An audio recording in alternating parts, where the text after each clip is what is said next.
Coming to you from BRIC House in downtown Brooklyn, this is 112BK. On the show today, another revelatory book about the man we call our president, reimagining digital media, and a message to love with the HENDRIX Project. Hi, and welcome to the show. I'm Ashley Ford, and I'm back. Thanks, Brian Vines, for filling in yesterday while I was under the weather. I heard it was a great show, and I'm so sorry I missed out. But I'm going to jump right in because we've got a packed show today. You've heard about Fire and Fury, but another illuminating and troubling book about our 45th president is just out. An inside story about that venerable institution, Trump U. And we'll talk with my friend Aaron Edwards about the state of digital media. And then a story about a band of gypsies, the Jimi Hendrix Band of Gypsies. But first, a few things. We've got a small collection of correction stories. First, the city recently announced it will take an initial step toward closing the infamous Rikers detention complex this summer when it closes one of its jails. That will bring the number of operational facilities down from 9 to 8. The mayor's office says this is possible because the population at the much maligned center is decreasing, and that's good news. But full closure can't come too soon for many, including at least 45 women who are suing the Department of Corrections for the sexual abuse they say they've received while trying to visit loved ones at the complex. They say that guards have subjected them to illegal strip searches out of view of the surveillance cameras prior to allowing them to enter. It's like that place is diseased with indignities. Ready for one more? Corrections officials in New York and elsewhere are limiting the books prisoners can receive while serving their sentences. And no, I'm not just talking about An Idiot's Guide to Busting Out or The Anarchist's Cookbook. New Jersey had banned Michelle Alexander's seminal work about mass incarceration, The New Jim Crow, at least until the state was criticized by the ACLU. And New York has now announced that this fall it will only allow packages to be delivered from a select list of vendors, who combined have about 100 book titles total, and about 24 of those are coloring books. What the hell? More on this one in an upcoming segment. And finally, a brief ode to the chain store, because a study found Brooklyn is a hospitable environment for your Dunkin' Donuts, your TGI Fridays, etc. The number of chains in the borough increased by more than 3% from 2016 to 2017, compared to less than 1% increase in Manhattan. I'm at the Pizza Hut. I'm at the Taco Bell. I'm at the combination Pizza Hut and Taco Bell. Well, actually, I'm in Brooklyn. But stay tuned for our first conversation.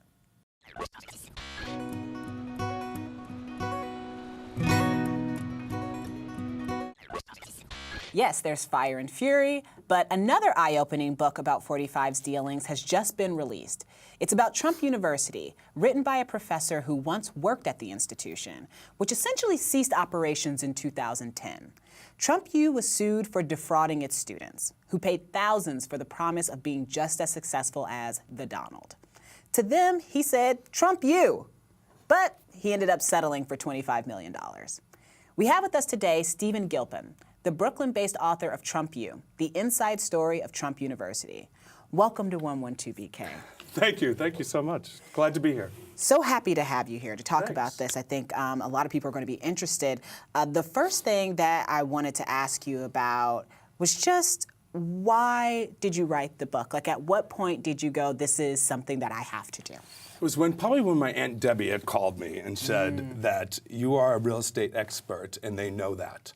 Yep. And they're on CNN News, and everyone's saying how much they were crooks and how much, the people were, the speakers, they're all crooks. No one knew anything about real estate. Right. And I'm like, that's not true. Right. I was the real estate guy. I have proof, evidence that I back. I do real estate for a living. Right. And the people who were saying that, were they students or were they just the people who were? They were actually newscasters. Newscasters, It was anchors. Donald Trump himself, and his attorneys actually said, oh, I didn't know that they didn't know anything about real estate. I didn't qualify them. But meanwhile, you have the video up on YouTube saying he personally handpicked everyone. Yeah, I mean, how does it feel to be personally handpicked by Donald Trump to work for? We weren't personally handpicked. Yeah, you're like, that's not what happened. That's not what happened. He made that up. But Okay. I did have the real estate experience. Right. And all. I think some of them were actually accused of they actually flipped hamburgers. There's nothing wrong with that. Right. But they had no real estate experience. Right. And I was infuriated there was one knight in shiny armor, which was me, I think. Right. And it actually was, I have real estate experience. I've been doing it for 20-some years. I've licensed, I'm credentialed. And so that was one of the things that pushed me to write the story. Right, was that you wanted the truth. I wanted the truth out there. And were you worried? I mean, like, I at that point, like, I wouldn't just be worried about, like, my reputation. It's like, oh, this guy's running for president. Oh, my God, he's winning. You know, like, I'm really worried. That was a big shocker. Yeah, I would think it would be a big shocker. When he became our 45th, it was a big shocker. I'm absolutely sure. I mean, I was shocked as well. I think I took off 2 weeks. Right, but as someone who, you know, had worked for this university that's under this man's name, you know, I'm sure that there were people who expected you to be supportive. And I was supportive. I actually was an independent, and I switched when he was running to a Republican. Wow. And all, but I couldn't get there to vote. I didn't. I couldn't do it. I just could not do it. I didn't want to, because of he was being the 45th. Right. And all. So it was actually scary. So what's the truth you wanted to reveal with this book? Well, it was after the subpoenas and everything I went through, and testifying and giving my under oath, and I literally thought I was going to be a part of the fall guy of this. And I really wanted my name to be cleared first off. Right. Because everything you Google on Google and stuff like that, you pull up the case, my name's broadcasted all over it. Right. There was 28 of us. Right. Only one in-house person, but there was 28 other salespeople and stuff. And that was one of the things. Is that I have to get the book out there. Right. And I couldn't do anything until the settlement was reached. Right. So I had to wait from 2010 to 2013. Wow. And then after being drugged through the mud, I felt like. It's my turn to say what really, to tell my side of the story. I wanted to be told, and I said, I'm going to write it. Yeah, Right. Absolutely. And that's really what it is. It's my inside story. So what does it feel like when somebody shows up at your house from like a government agent and says, we need to talk to you about your involvement with Trump University? Trump University. I'll never forget it. I live at my house in Brooklyn. I just left the office and I was driving. I actually had a driver at the time. I was driving home, parked my car in the garage and walked up, and I saw two police officers outside my building. Oh. And I didn't think anything of it. We live in Brooklyn. I didn't really think anything of it. But then I went to the front door of the building and I noticed this huge letter, a subpoena. And then I went to the front door of my house. I'll never forget that. My neighbor, elderly neighbor, coming out screaming, saying, Stephen, the police are here. The police are looking for you. And I'm like, what? Like, what did I do? Right. It was scary. So then I'm looking at it, and I went in my house, and I'm reading it. And I poured myself a whiskey. I actually write about that in the book. Yeah. I needed one at that time. And then it was a subpoena. No one gave me any heads up. The organization could have called me. They could have. Someone could have told me about it. And then it was like one subpoena, then two subpoenas, and then three subpoenas. And it was like, you got to be kidding me. Right. And then I knew I was involved. And once I got involved, and everyone else, I glued my eye, I kept my mouth shut, I glued my eye to the news. Right. And that's really what I started watching. And then I realized, you got to be kidding me. The narrative that was all being getting set up. blamed. Oh, yeah. And Absolutely. And I was the real estate guy. Right. I was the in-house. There was only one in-house representative. And it was you. And it was me. So what did they want to know from you? The preparation for the subpoena was unbelievable. I've started my new job after Trump was over. At nighttime, I would leave the office after 8:30 at night, and I'd have to go to the attorney's office, and they would prep you for the questioning. Wow. And I think we did this for a couple of weeks, every night, prepping you. No breaks, hitting you with question after question. And it's like, and then it was like, there was a point where I actually didn't even know what reality was, and that's scary. When someone can change your mind and your thought process of what you know and heard is real, and then all of a sudden you're out there and you're like, wow, did that really happen? Did I really have that conversation? Right. And then you have to have the evidence of it, and then you're told, you have to say you don't recall because it wasn't your say, you heard it through somebody else, et cetera. And that was one of the things that I really questioned reality. And then it was finally over with, and I was like, wait a minute, no, this did happen. Right. And I was like, I have to push the book. I have to write it. Like, what was it that compelled you? You were like, this moment, this conversation, this interaction, it has to be in this book, because if it's not, nobody's going to believe me. I can't clear my name without it. Right. That was one of the things, is to clear my name from the whole thing. is to be compared to the high-pressured salespeople that I can actually say now, looking back, when you go to the seminar business, and it's all seminar business, all these real estate gurus, they do a seminar business. It is a roadshow. It is an upsell. They're selling you into a high-pressured sales. They'll do anything at that point in time to get you to sign the bottom line. That's what it is. And people fall for it. And I'm amazed today that people still fall for it, because there's still gurus out there teaching the same thing. Just Trump happened to be one of the first ones doing it. But that was one of the things, is to be compared to these high-pressured salespeople who did not have real estate experience. And it was blatant when you went to the events and the shows. It was really blatant. So are they talking about sales in terms of tuition, in terms of recruitment of students? Upselling students. So they would pay, you would go to a free seminar, you would get the golden ticket in the mail. And we see this today, even today with the gurus. You get the golden ticket. I think it actually has a picture of it in the book, of the golden ticket. And it says, from the Donald Trump, and it's a golden ticket to attend our free event to learn the mastery of real estate. Learn it the Donald Trump way and all. And that was one of the things about it, was you get to that free event and you think you're going to teach, or they're going to teach you the real estate way, Donald Trump's way. You think you're going to walk away and come out of there being a multimillionaire and investing in real estate. That's not going to happen. That's the reality of it. But what the whole purpose of that free event is to upsell you into a larger package. And those packages range from anywhere from $9,000 all the way up to $36,000. Wow. And they were sales driven.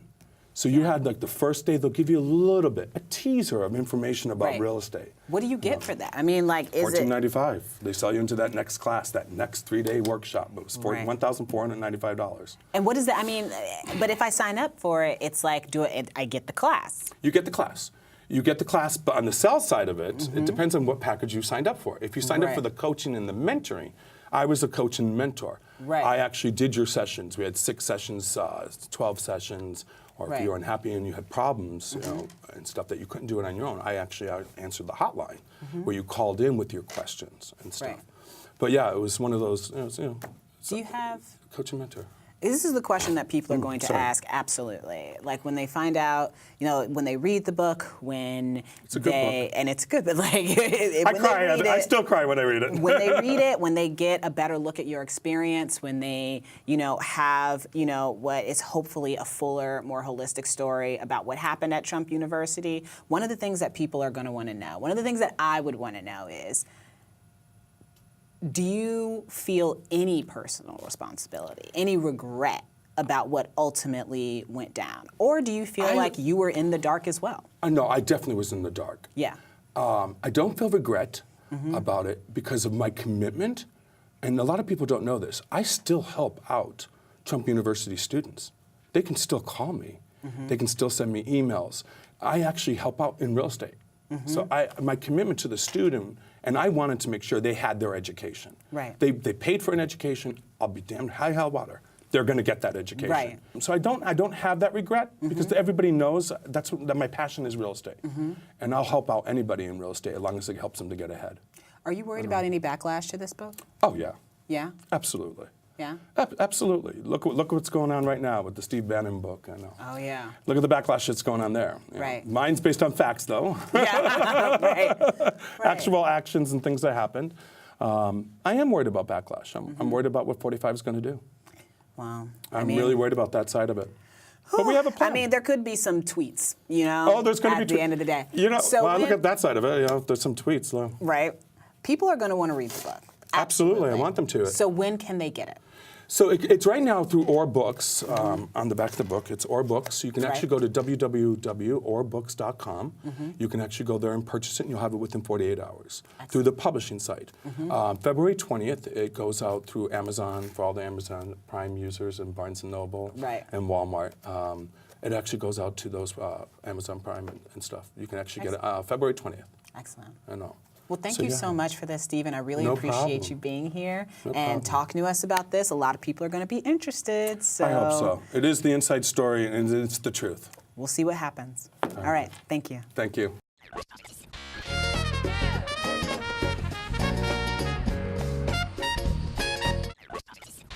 The digital media space is a crowded one, and only the strong or savvy survive. So what makes for a winning model in today's online media marketplace? We've recently seen the demise of local efforts DNA Info and Gothamist, and Brookliner.com is on the ropes. Other sites vying for national audiences are always seemingly reinventing themselves. More video, less video, mass layoffs, aggregation, etc. But a new site thinks it might be on to something. It's called The Outline, and I'm here with its special projects editor and a friend, Aaron Edwards, to talk about the site and state of digital journalism. Aaron, thanks for coming on 112 VK. Thank you for having me. This is like such an honor to have you on. Are you kidding me? It's an honor to be here. This is so cool. Love it.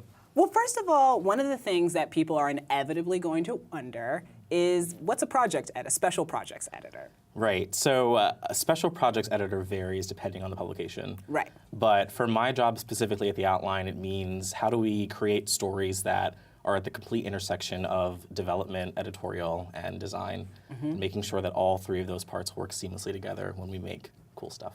And that's why the site's so fun, right? Like that's why when you go there and you read an article, it's never just reading an article, it's a bit of an experience every single time. Right, and when we built the site, that was really baked into the DNA of what we wanted to make, which was a site that at its very core was just something that you had not experienced before from a news site. A lot of the things that we take cues from are places like Instagram stories and Snapchat and other platforms that are a lot more experimentative than news sites have been historically. Right. So if you go to the site, you just immediately know you're in for something a little bit different. Right. And one of the things that I really like about The Outline personally is the fact that it's not really the place that you go for breaking news. Right. It's not the place that you go for a straight news story. It's a place where you go for opinions and for good research and things like that. But when you take away that element of breaking news and like that sort of like scramble for the civic engagement that's really hot right now, I mean, then what do you put in that place on a site like this? We are really banking on the concept that people love good stories, just point blank. Right. And so a lot of what we give to our readers, the appetite, I think, for an Outline reader, is someone who already has read the New York Times or the Associated Press or CBS or the New Yorker, who already has some of the nuts and bolts of what's happening in the world. Right. And they're looking for a place that wants to bring them analysis and context that is not patronizing, that's coming from a place that's not speaking down to them, or this idea that the news is this God from on high that's giving you information that you don't have as a reader, but in more of a conversation that actually reaches readers places that actually impacts them and that they feel something when they come to the site. Absolutely. Yeah.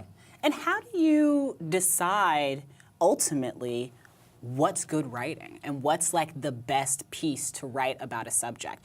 Is it that you guys think, we need to do something on this thing? Who has an idea about this thing? Or is it that the writers come to you and they say, I have an idea. Does this work for The Outline? What does this look like? Or some combination of both? It's definitely a mix of those things. I think that at the core of every journalism outlet, every place that's trying to do storytelling, you need to have great editors that understand the landscape of the conversation and what to add to it. So our editors are always talking about how to experiment with things from curation and aggregation in a less traditional sense and more of a analytical sense, but also really deeply reported essays and features that add on to the news in a way they're not getting other places. So I think our conversations about news are always about what do we want to do and what do we want to see in the world, and not necessarily chasing this idea of getting clicks or just going for the common denominator for a story. Like what's the next step beyond that? So you write something like, Trump is the dumbest president. You know what I mean? Like something like that. Right. But then how do you tackle, all of the things that actually like Trump is doing? Is it that like you expect other places to sort of tackle that, and that the people who come to you for like this thing about why, like how Trump is the dumbest president? Yeah. Or do you just sort of cover these things as they come and as they just feel right for the organization? Trump is tricky. Yeah. Because every day we're talking about him in some capacity. And that does not exclude us in our Slack channels and in our conversations in the newsroom. But I think when we talk about the way that the Outline approaches the world and how we cover the world, we're looking at it through three lenses.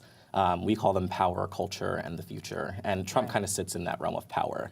But Right. what we have noticed is that a lot of people have this eye of Sauron that's just fixated on him and him alone. Right. And though the Trump story is important, what he's doing in the country is important, there's so much happening on the margins of that power and how it trickles through different sectors, different industries. So the stories we're most interested in that are not Trump is the dumbest president, Right. are things that examine what happens when those things shift. So we've done stories about, when people were talking about the refugee ban or the travel ban, we were looking at what are places in America that are actually accepting refugees and looking at them as people and humans and not just this blanket statement about them not being Right. welcome in the country. Or just political fodder. Exactly. You know? So we're always looking at like what's the story on the margin, what's the thing that people aren't talking about as much, and how can we sort of own that space to be a place that you go to get that side of the Right. story.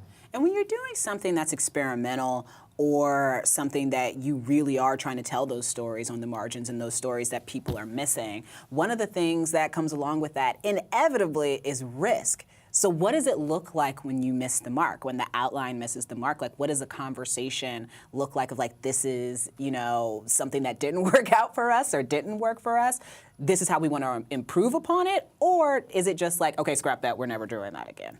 I think, for me at least, the way that I approach it is that nothing is off limits, really, when it comes to experimentation, except stupid things. Yeah. You don't want to do things that kind of break the tenets of journalism that Right. make it strong. But I think that experiments in terms of storytelling can go in any direction. So when we think that something has not succeeded, we're not just asking, this didn't do well page views wise, so how can we improve that later? We're looking at, what are the successes in this experiment? So Right. a story that might have, reached a few people, but they were so passionate about it, there's a lesson in there for us. And so even if something is not clicking in a way that is traditionally a measure for digital media organizations, which normally is page views or reach or Facebook clicks or whatever the case might be, we're looking for the story within that of how we can learn about our audience and how they're reacting to things. So I think we've been pretty good about that so far. Well, Aaron, thank you so much for coming on and talking about this. Of The course. outline is something that I think a lot of people should check out. They should, yeah, hopefully. definitely. And we really appreciate having you. Yeah, thank you so much. It's theoutline.com. Check us out. Theoutline.com. Yeah.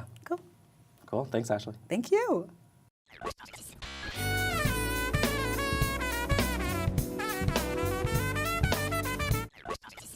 It was the end of the 60s and almost the end of his life. But on New Year's Eve in 1969, in one of his most legendary concerts, Jimi Hendrix and his band of gypsies wowed a New York audience at the Fillmore East. The set list included Easy Rider, Foxy Lady, Voodoo Child, Purple Haze, and Message to Love. It was an inspiration then and now, as one artist reimagines that night in the HENDRIX Project, beginning this week here at BRIC House. It was conceived and directed by Roger Guenveur Smith, and we welcome him to 112 BK. Thank you so much for being here, Roger. Thank you so much for having me. Thanks for providing the warmth on this chilly day. Can you tell me a little bit about the HENDRIX Project and what you've built here? I can tell you a lot about it. Tell me so much. Jimi Hendrix played a legendary concert, New Year's Eve, 69-70, at the old Fillmore East Auditorium, which was in the East Village. And he played with two dynamic musicians on drums, Buddy Miles, on bass, Billy Cox. Now, Billy Cox was an old Army buddy of Jimi. They were both veterans. In fact, Jimi Hendrix was a paratrooper, if you can believe that. And of course, one of the most memorable songs that they composed and improvised, played that night, was called Machine Gun, in which they approximate the sound of machine guns.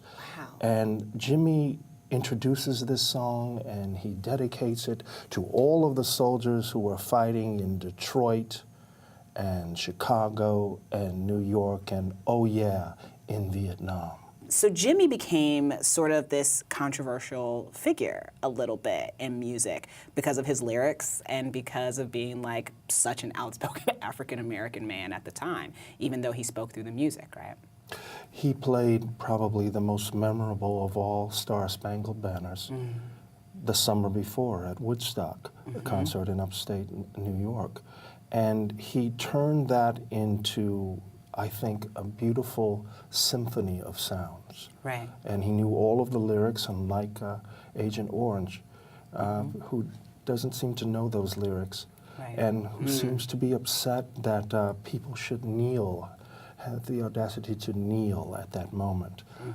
But Jimmy knelt, and he flew, and he ascended, and he transformed our national anthem, which was a martial drinking song, in its first instance, which had some racist commentary, into something that spoke to not only his African heritage, but his Native American heritage as well. Absolutely. And he took that then and came to New York City, December 1969. Okay, heavy time, the 1st of December, 1969, the draft lottery is begun. So people are going to Vietnam, you know, at the click of a button. How much of this are we seeing in your project? Oh, hopefully we're seeing and feeling all of it. Yeah. It was a heavy month. Right. The Panther headquarters, a 5-hour shootout in Los Angeles, California, between the Panthers and the LAPD. The murder of Fred Hampton and Mark Clark in Chicago. The Altamont concert, Notorious. The Rolling Stones are playing outside of San Francisco, and a black man is stabbed to death by the Hells Angels, who had been hired to be security that day. Jimmy is released from Toronto, where he had some very serious drug charges. Oh, yeah. So all of that happened in December of that month, and it leads up to this very frigid moment, because New York, just like New York last week, was under the impact of this northeaster that was coming in. People were really, really frozen, but Billy and Buddy and Jimmy, they brought the heat. And they came through for us. Absolutely. I love this idea. So here's the thing. Yes. People are going to hear you talk about this, and they're not going to want to miss it. So how do they make sure they get to see this show? They need to come over to Fulton. Yes. Yeah, right in downtown Brooklyn. We're here at BRIC Arts, this wonderful place for new work. Thursday, 7:30. Friday, we have 2 shows, 7 to 9:30. Saturday, we have 2 shows as well, 7 to 9:30. And Sunday, we finish it off, 4:30 and 7:30. So there's 7 opportunities to catch us right here at BRIC Arts. So they know this now, and I can't wait for them to be here, and I can't wait for people to see your show. And thank you so much for being here and for sharing this with us, because it's important, and it's a big part of history and music history that I think people don't hear a lot or enough about. I don't want people to lose Jimi Hendrix, so I want them to come here and see this.